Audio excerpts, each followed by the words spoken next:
Abertura do programa Um Malhete Abatido. Cenas do cotidiano da cidade do Rio de Janeiro. Imagem de criança desaparecida na lataria de um ônibus. Ilustração da fachada do Ministério Público do Estado do Rio de Janeiro. Imagem aérea do Estádio do Maracanã. 2 homens apertam as mãos ao lado do pé do Cristo Redentor. A imagem se afasta, revelando a cidade ao fundo. Escrito na tela: MP Cidadão. Olá! Assista no MP Cidadão de hoje mais 2 histórias da campanha #InclusãoJá. Entenda por que o MPRJ expediu recomendação para que o governador do estado em exercício, Cláudio Castro, vete o projeto de lei que modifica o nome oficial do estádio do Maracanã. No quadro especial Vacinação, fique por dentro do trabalho da primeira Promotoria de Justiça de Tutela Coletiva do Núcleo Nova Friburgo, no acompanhamento e na fiscalização do cronograma de vacinação contra a Covid-19. E confira as ações do MPRJ para viabilizar o pleno funcionamento das atividades dos conselhos tutelares do município do Rio de Janeiro. Está no ar para todo o Brasil, MP Cidadão. É o Ministério Público, mais perto de você. Escrito na tela: MP Cidadão. A Lei número 13.146, de 6 de julho de 2015, conhecida como a Lei Brasileira de Inclusão, garante à pessoa com deficiência o direito à mobilidade e à educação. Para promover a conscientização da população acerca desses e de outros direitos das pessoas com deficiência, o MPRJ divulga em suas redes sociais vídeos da campanha #InclusãoJá. Nós vamos começar o programa de hoje acompanhando os relatos do desenvolvedor de sistemas, Diogo Alves da Silva, e da professora Carla Filadelfo da Costa.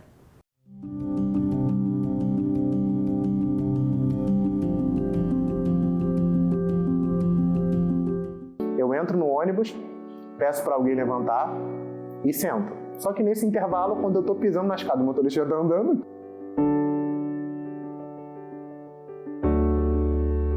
Nas ruas a gente já tem o que a gente já sabe, né? Infelizmente as ruas muitas vezes são muito mal asfaltadas, você tem a calçada muitas vezes tomada por carro, né? Aquela história que a gente já conhece, mas que infelizmente não muda. A Lei Brasileira de Inclusão garante à pessoa com deficiência o direito à mobilidade por meio de eliminação de todas as barreiras, inclusive atitudes que impeçam a sua participação social.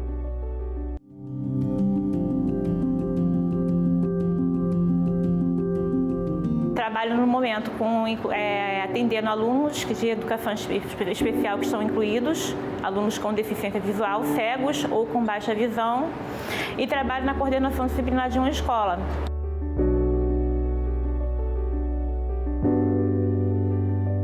De acordo com o tipo de deficiência visual, a gente consegue entender mais ou menos como vai se comportar aquele aluno.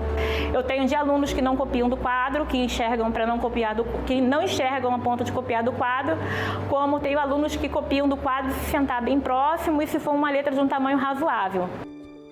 A Lei Brasileira de Inclusão garante a adoção de medidas que maximizem o desenvolvimento acadêmico dos estudantes com deficiência, proibindo a cobrança de valores adicionais.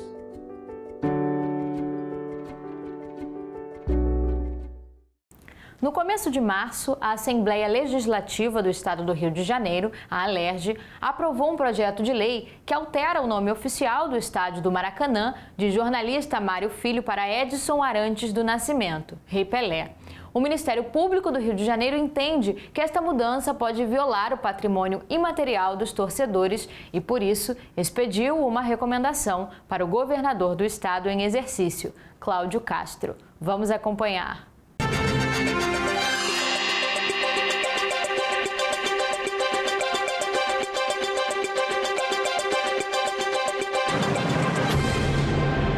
O Ministério Público instaurou um inquérito civil público para investigar a possível violação ao direito ao patrimônio imaterial do torcedor pela substituição do nome do estádio Mário Filho para estádio Rei Pelé por iniciativa da Assembleia Legislativa, estando o projeto de lei respectivo submetido à sanção do governador. Primeiro, o Ministério Público entende que o estádio Mário Filho frequenta o imaginário dos cidadãos do estado do Rio de Janeiro, da cidade e do próprio país, do próprio Brasil, porque foi um estádio que desde 1950 tem recebido os espetáculos desportivos envolvendo diversas agremiações de torcedores brasileiros. E mudar essa denominação do estádio significa, até certo ponto, um apagamento de uma memória afetiva que deve ser preservada porque contribui para a identidade do torcedor. E como o projeto de lei já se encontra sob aprovação da Assembleia Legislativa, ele foi encaminhado para o governador sancionar. E nós, no curso do inquérito civil público que foi instaurado para investigar a substituição do nome do estádio, expedimos uma recomendação ao governador do estado para que exerça o seu poder de veto do projeto de lei referido. É claro que, uma vez vetado, esse projeto ainda retorna para a Assembleia Legislativa para que o veto seja examinado e pode até vir a ser derrubado. Mas o fato é que, se isso acontecer e for derrubado o veto, se o governador vetar e a Assembleia não derrubar o veto, o inquérito está extinto. Se o governador vetar e a Assembleia derrubar esse veto, então o Ministério Público tem ainda a possibilidade de recorrer ao Poder Judiciário para que seja declarada a inconstitucionalidade desse projeto de lei. Nós vamos para um rápido intervalo. O MP Cidadão volta já. Estamos apresentando o MP Cidadão. Voltamos a apresentar MP Cidadão. O quadro especial Vacinação te deixa informado sobre o trabalho de membros do Ministério Público do Estado do Rio de Janeiro para que o Plano Nacional de Vacinação contra a Covid-19 seja cumprido corretamente em toda a região fluminense. Hoje nós vamos acompanhar um pouco da atuação da primeira Promotoria de Justiça de Tutela Coletiva do Núcleo Nova Friburgo. Confira.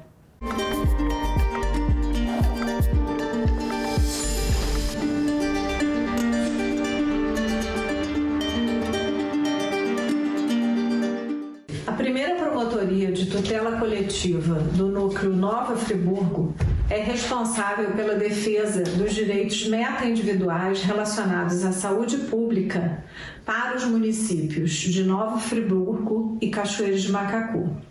No exercício dessa atribuição, inauguramos ainda no mês de janeiro 2 procedimentos administrativos de acompanhamento e fiscalização do cronograma de vacinação nesses municípios.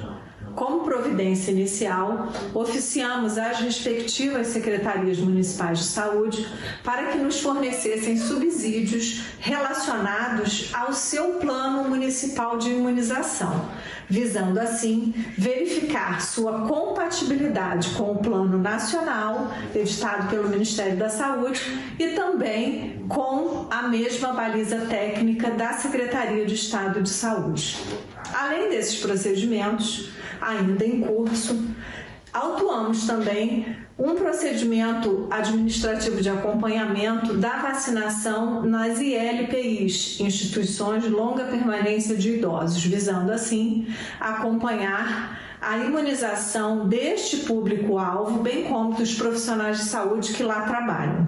Temos também em tramitação na promotoria diversos procedimentos autônomos destinados a apurar eventuais irregularidades na vacinação de pessoas que não estejam inseridas nos grupos prioritários. Esses procedimentos também contam com instrução autônoma que pode ensejar eventual improbidade administrativa e eventuais ilícitos criminais, que serão devidamente comunicados à promotoria com atribuição. Antes mesmo da pandemia de Covid-19, os conselhos tutelares do município do Rio de Janeiro já estavam enfrentando problemas na sua gestão, que vão desde o atraso no pagamento de funcionários terceirizados à falta de insumos básicos. Algumas unidades, inclusive, chegaram a fechar as portas, realizando atendimento apenas de forma remota. O MP do Rio vem atuando para viabilizar o retorno de todos os serviços interrompidos desta instituição. Vamos acompanhar no quadro Conheça a atuação do MPRJ.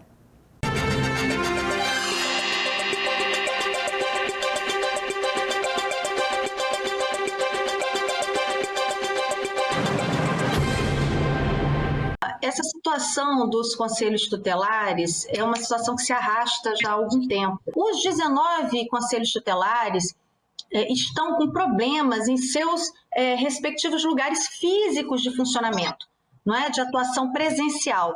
Cabe ao Ministério Público cobrar desses gestores que possam equipar e possam garantir esse funcionamento, não só em termos de estrutura física, mas de pessoal, porque existe um administrativo que faz toda a tramitação dos processos, a questão mesmo do transporte para deslocamento desses conselheiros tutelares para atender essas crianças, seja para fazer uma visita domiciliar, seja mesmo para fazer o resgate de crianças e adolescentes que precisam sair de uma situação de maus tratos, de violência e promover eventual acolhimento institucional.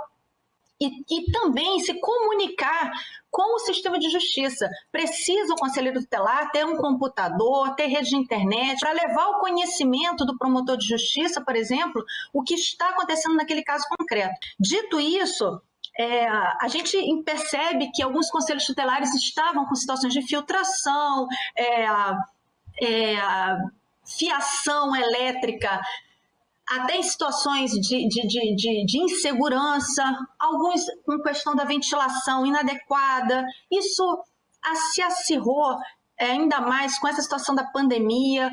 Bem, com relação a essa atuação do Ministério Público super recente, e no caso eu, representando o Ministério Público, tive a oportunidade de subscrever uma demanda incidental com uma tutela de urgência, pedindo nada mais do que a concretização de pedido anteriormente formulado numa ação civil pública que também tive a oportunidade de ajuizar, que foi em relação ao município e a uma ONG, a uma organização, uma entidade denominada ONG Ecos, que faz aí a gestão de pessoal e de fornecimento de insumos para todos os conselhos tutelares do Rio de Janeiro.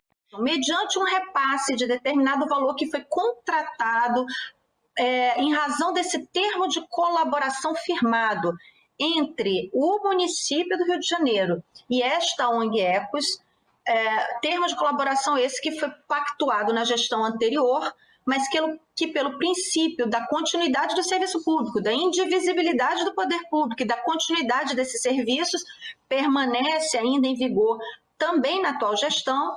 E após o repasse feito, esta ONG, então, repassaria a quota parte desses valores. Nós estamos numa situação em que há reiterados atrasos no pagamento, tanto de pessoal quanto no fornecimento de insumos, que levou a reclamações feitas por vários conselheiros tutelares quanto a essa situação apresentada, e em função disso, o Ministério Público, no primeiro momento, tentou fazer uma conversa para compreender a situação, onde estava o problema.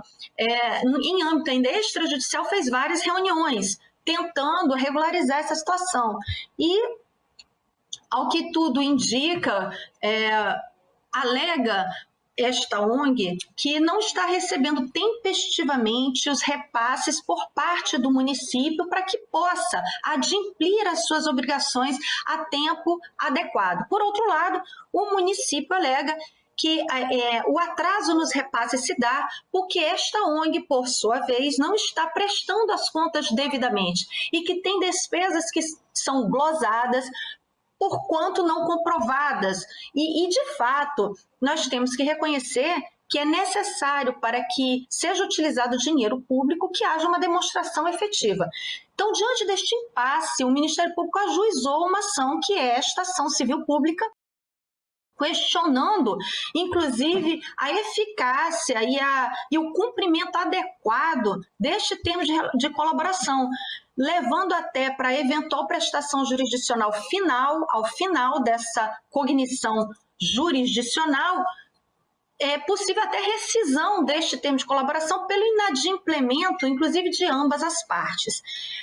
O Ministério Público alega, inclusive, que se está havendo se a parte contratada, que seria a ONG, não está prestando adequadamente as contas, que é uma obrigação contratual que lhe cabe, se não está fazendo isso, seria a obrigação do município, então, fazer essa cobrança, exigir essa fiscalização e, eventualmente, até se adiantar e promover rescisão, também passando por uma nova licitação ou mesmo assumindo a gestão direta desses encargos. O que não pode é ficar uma situação limite em que chega ao conhecimento do Ministério Público através de vários ofícios enviados por quase a totalidade dos conselheiros tutelares, se não, para não dizer os 100%, mas pelo menos representativos dos 19 conselheiros tutelares, transmitindo a informação de que a situação é muito difícil, porquanto estão os funcionários contratados, terceirizados, que integram o administrativo, sem salários, ou com salários atrasados há cerca de 4 meses, a questão dos motoristas, que, ao que entende o Ministério Público, seriam motoristas subcontratados pela ONG Ecos, ou seja, a própria ONG ela não presta diretamente serviço de transporte.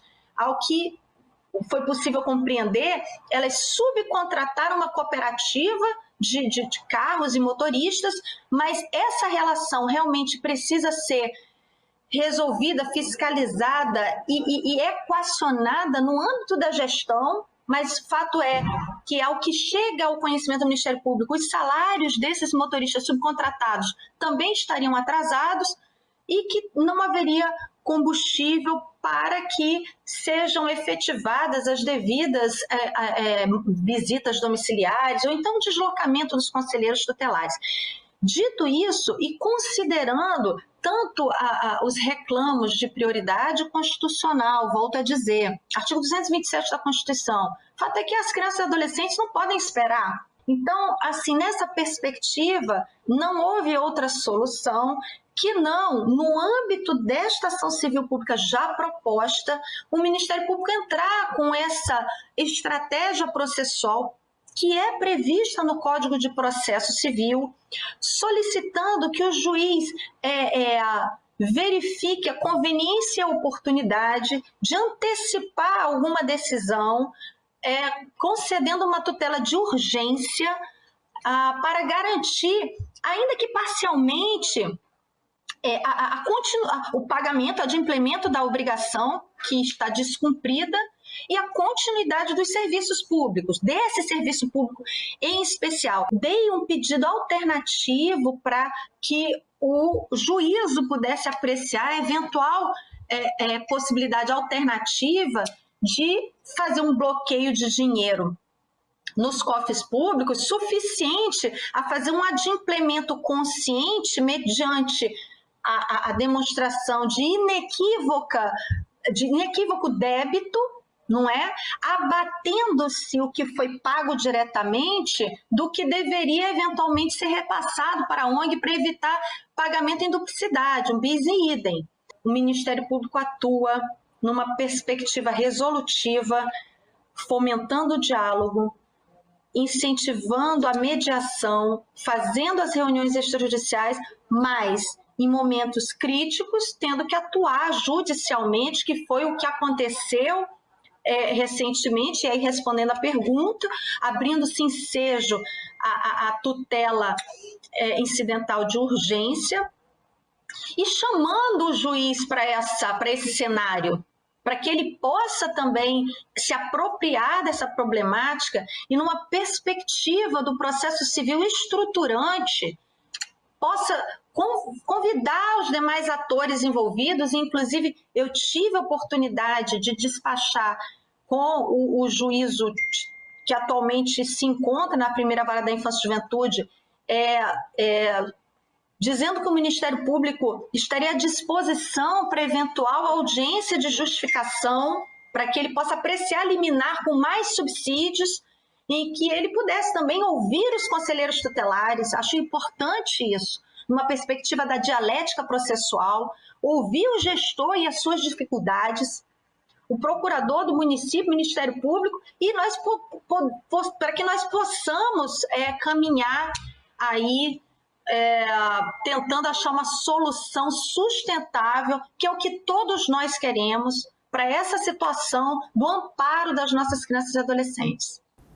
E chega ao fim mais um MP Cidadão. Para assistir esta ou as outras edições do nosso programa, acesse o canal do MPRJ no YouTube. E para ficar informado sobre o trabalho do Ministério Público do Rio de Janeiro, nos siga nas nossas redes sociais que estão aparecendo aqui embaixo. E não deixe de escutar o nosso podcast nas plataformas Deezer, Spotify e iTunes. Eu te aguardo no domingo que vem. Um forte abraço e até mais!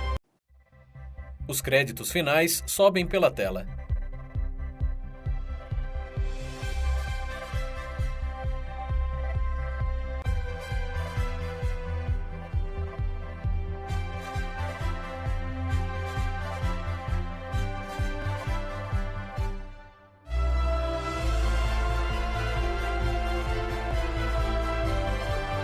Escrito na tela, MP Cidadão.